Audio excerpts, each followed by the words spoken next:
What's cooking, Juventus fans? Welcome back to your old lady's favorite YouTube channel. As we're about to say Happy New Year, we're also going to say Happy New Mercato. We're going to talk about some of the moves that Juventus are going to be making, especially one player who maybe is not gone yet from the club. Stick with us. We'll fill you in.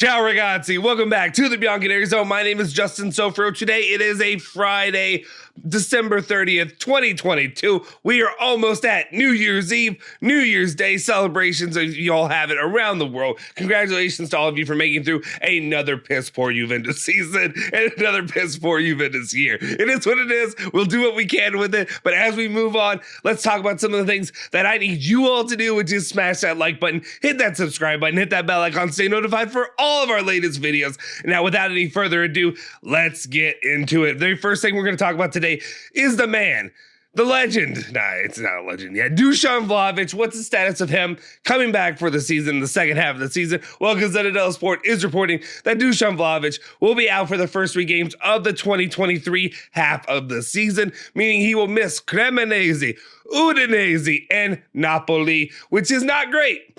Not a great way to restart and resume the season is missing your most prolific goal scorer, your best player that you know, financially and all around you'd expect to be your best player, the guy that you can rely on to score those goals, to win these games. Well, right now you're not going to have him for at least those 3 games, and most importantly, against Napoli, against a team that's in first place right now for the Scudetto, a 10-point deficit Juventus have right now.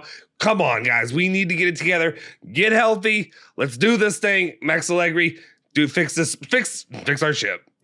There we go. All right, let's continue on and let's talk about my guy, my American compatriot, Weston McKennie, and his future at the club. Obviously, when I say my guy, I know how you guys feel about him. We will talk about that at another time. But Di Marzio is reporting that Juventus, could they make a move? Could they sell him in this January Mercato? Well, Juventus will only make a concrete move in January if Weston McKennie is courted in England by Bournemouth. He's currently courted in England by Bournemouth. I'm terrible. You know me. That's even English, and I can't pronounce it. I can't pronounce anything that's in Italian. Why would I be able to do it in English, right? Anyway, whatever. The Bianconeri's request will be around 40 million euros for the player. I could see them obviously coming down to somewhere around 35-30 if they have to. But Weston McKennie, I feel like his not the highest stock, but he raised it at least a little bit there in his performances for the U.S. men's national team in the FIFA World Cup. And we know that the EPL would be a great place for him to fit in there. We'll see if that move ends up being done anytime soon in the next, 30, 40 days. Okay, let's move it on. Let's continue and talk about the future of another player, really more about the future of the club following the departure of a soon-to-be former player. We're talking about Juan Cuadrado. We're talking about who will refill that slot once he's out of here.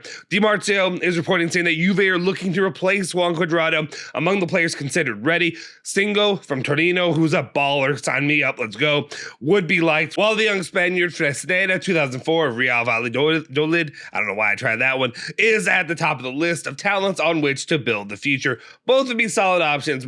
Honestly, right now, I'm just so fed up with the performances that we've been seeing from Juan Cuadrado for the better part of, year and a half, 2 years right now. I'm ready to move on, ready to get a new fresh start. I think Singo would be a fantastic addition. We'll see also if Fresneda is a guy that they end up going after in the long run. All right, let's continue on. Let's move on and talk about maybe some good news for some of you out there. You know who I'm talking to when it comes to the maybe retention of one young player that looked to be on the outs, on the skirts of getting loaned out maybe for at least a season or two. Well, not so fast, my friend. Tutto Mercato Web is reporting that Matthias Sule does not want to leave Juventus on loan in January. He's going to put his foot down. He says, no, sir.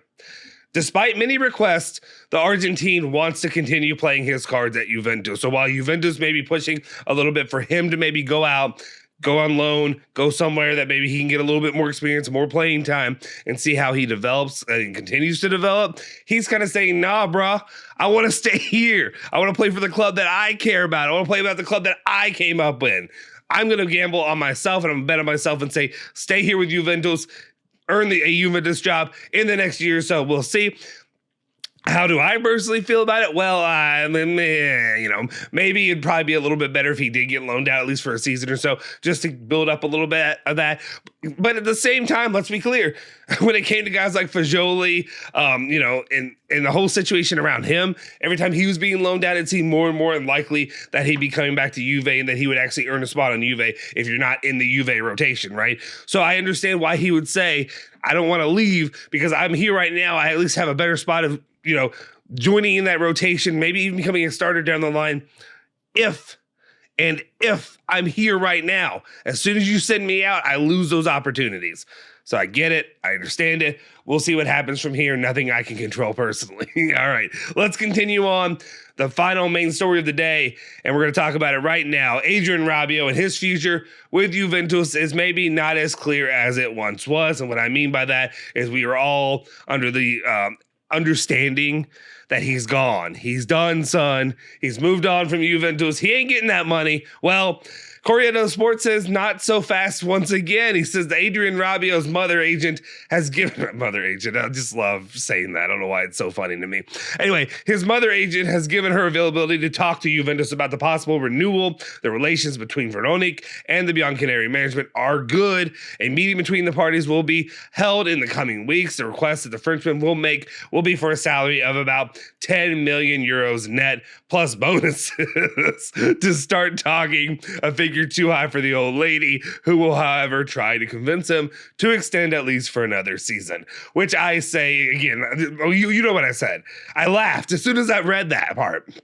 I'd read it before this, but as soon as I had to read it aloud in this recording, you got to be kidding me. There's no way that you currently really think that Juventus are going to pay 10 million euros for Adrien Rabiot to continue on what he's done. And I understand this season, great anomaly, great to show that you can actually play when you have a fire lit under your ass, because you need to, be able to develop something so that way you can continue to milk the teat of whatever club it is that can continue on for another season or two or whatever it is that you need. 3 seasons, 4 seasons, fine. Make that money, put it in your bank account. Let's move on. My problem is I don't believe that Adrien Rabiot that we're seeing into the season is ever going to be the Adrien Rabiot that we see, 4 or 5 seasons down the road. It's not going to happen. Call, whatever. That's fine. Mark this down. Call me an idiot. I'll eat the crow when I'm wrong down the line. If that ever happens, great, fine. I'd rather gamble on this and say, don't spend that kind of money for Adrien Rabiot. And they're not going to spend that kind of money for Adrien Rabiot. Let's not kid ourselves. There's no way that they're going to do that. 7 million was too much. If 7 million was too much, 10 million plus bonuses is going to be way too much. I'll believe it when I see it. I don't know. Is there anybody out there who has been convinced otherwise that Juventus now should make this move, should bend the knee to Adrien Rabiot and his mommy agent, Veronique, and say, come on, let's stay here, honey. We need you. You're going to be the cornerstone that we build this team around. I know. No chance in hell. No way. If you were going to pay De Ligt that kind of money, if you were going to pay Dybala that kind of money, why would you pay Adrien Rabiot that kind of money? No way. No, sir. No how. Anyway, let me know your thoughts in the comment section down below. If you haven't already, do me a solid favor. Smash that like button, hit that subscribe button, hit that bell icon, stay notified for all of our latest videos. You can follow me at Justin Sofro on Twitter. You can follow bianconerizone on Twitter, Instagram, Facebook, all the good things. You're going to find them there at bianconerizone. Do me a solid favor. Do that now. We'll see you guys next time. Forza Juve. Forza Bianconeri. Say hello to the old lady for me.